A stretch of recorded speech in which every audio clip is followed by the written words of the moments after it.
जयपुर में जलसा mall project की शुरुआत 19 मई 2006 को आशीर्वाद ग्रुप, इंडो क्रिस्टल तथा एक्सपोर्ट्स इंडिया के साथ पार्टनरशिप करके की गई। रजिस्ट्रेशन के साथ 2007 में कंस्ट्रक्शन का कार्य शुरू किया गया, लेकिन 2008 में वैश्विक मंदी आने के कारण 2010 में स्ट्रक्चर कंप्लीट करने के बाद मॉल का काम रोक दिया गया।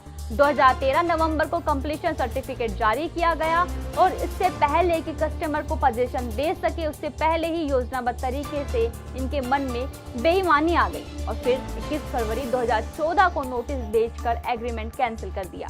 4 मुकदमे भी दर्ज हुए लेकिन कोई कार्यवाही नहीं हुई। इसके बाद 2015 में समझौता हुआ और 2017 में इनोवेटिव के साथ मिलकर रजिस्ट्री की गई तथा मॉल के नक्शे में परिवर्तन कर दुकानों को छोटी व नई दुकानें बनाई गई।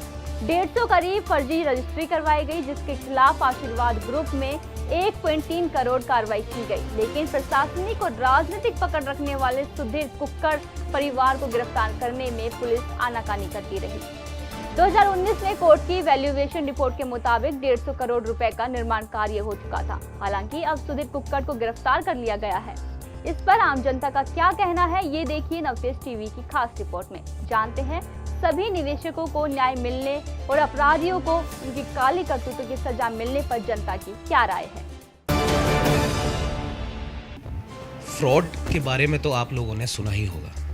कई बड़े फ्रॉड होते हैं, कई छोटे फ्रॉड होते हैं, लेकिन 2005 में शुरू हुआ एक प्रोजेक्ट जिसमें कई गरीब लोगों की आस भी जुड़ी हुई थी, उसमें एक बहुत बड़ा फ्रॉड हुआ। क्या वो फ्रॉड है, क्या पूरा मामला है, उसके बारे में हम जानेंगे। हमारे साथ आशीर्वाद ग्रुप के अनिल वाधवा जी मौजूद हैं। सर, सबसे पहले तो बहुत बहुत स्वागत है आपका नवतेज टीवी में। नमस्कार।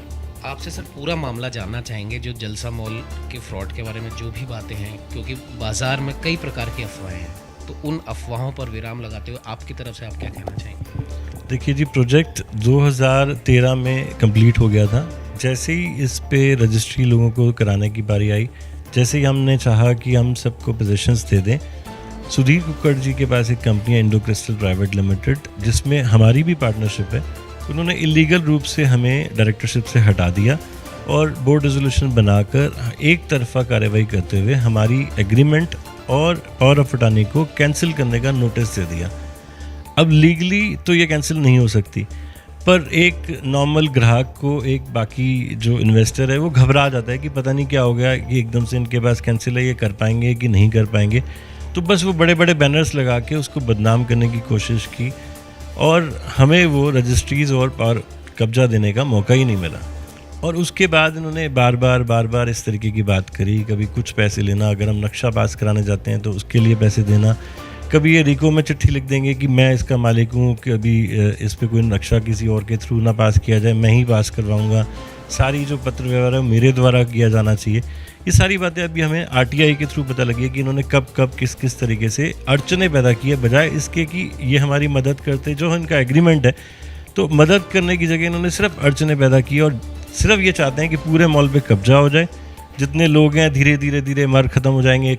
जैसे भी जो उनकी नीयत में बेईमानी है, बस वही है। हम चाहते हैं इसको फटाफट कंप्लीट करें और लोगों को हैंड ओवर करें।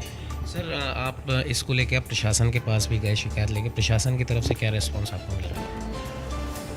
मैंने बीच में तकरीबन 2020 में, 21 में, फिर 22 में कई सारी FIRs दर्ज कराई। उन सारी FIRs पे मैक्सिमम पे FR लग गई।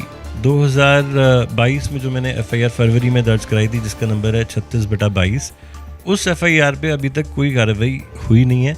न इनको अरेस्ट किया गया है, ना किसी से पूछताछ की गई है। उसके जो आरोपी हैं, मुख्य आरोपी 4-5 हैं, वो सब खुले घूम रहे हैं। कोई उनसे पूछताछ नहीं है, कोई नोटिस नहीं है।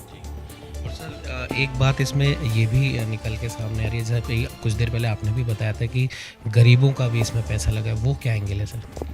देखिए, इसमें जब हमने लॉन्च किया था, ये अपने तरीके का एक यूनिक पूरा प्रोजेक्ट है, जो आज तक अप टू डेट लेटेस्ट माना जाएगा, क्योंकि इस तरीके का कोई भी प्रोजेक्ट अभी तक जयपुर में नहीं है। हमारा जो विजन था वो 20 साल आगे का था, भले इसमें डिले हो गया, लेकिन आज भी ये प्रोजेक्ट उतना ही नया, उतना ही है। तो इसमें हमारे को सब लोगों ने इन्वेस्टमेंट करी। कई ऐसे गरीब लोग भी हैं जिनके पास लिमिटेड पैसे थे, कुछ लोगों ने फाइनेंस करके पैसे लिए हैं। किसी की तबीयत ख़राब हो गई है, किसी को कैंसर हो गया, किसी की बेटी की शादी है, किसी ने इन्वेस्टमेंट के लिए लिया है। तो अब वो बेचारे सब इसमें स्टक हो गए ना, वो बाहर निकल ही नहीं पा रहे। उनको अगर उसको बेचना भी चाहें तो कोई ख़रीदार ही नहीं मिलता, क्योंकि जब कोई प्रॉपर्टी में हल्का सा भी डिस्प्यूट हो तो कोई ख़रीदारी नहीं करता। जबकि प्रोजेक्ट कंप्लीट है, कोई कमी नहीं है, एस्केलेटर्स लग गए, लिफ्ट लग चुकी है, हमारा बिजली चल रही है, सब चीज़ चल रही है, हम उसे दे ही नहीं पा रहे किसी को। तो आपने सुना कि वाधवा जी ने साफ तौर पर कहा है कि जो जलसा जो प्रोजेक्ट इनका था, जो 2005 में जिसकी नींव रखी गई थी, आज भी वो कानूनी अड़चनों के कारण और सुधीर मक्कड़ जिसका ये नाम ले रहे हैं उसकी जालसाजी के कारण वो प्रोजेक्ट आज भी अटका हुआ है। और ये प्रशासन से सिर्फ एक चीज़ चाहते हैं और वो है न्याय। सहयोगी कैमरामैन अजय के साथ उमंग माथुर, नवतेज टीवी, जयपुर। देश और दुनिया की हर बड़ी खबर के लिए सब्सक्राइब करें नवतेज टीवी और पल पल के अपडेट्स के लिए बेल आइकन को दबाना ना भूलें, क्योंकि आपकी खबरों का भरोसेमंद साथी है नवतेज टीवी।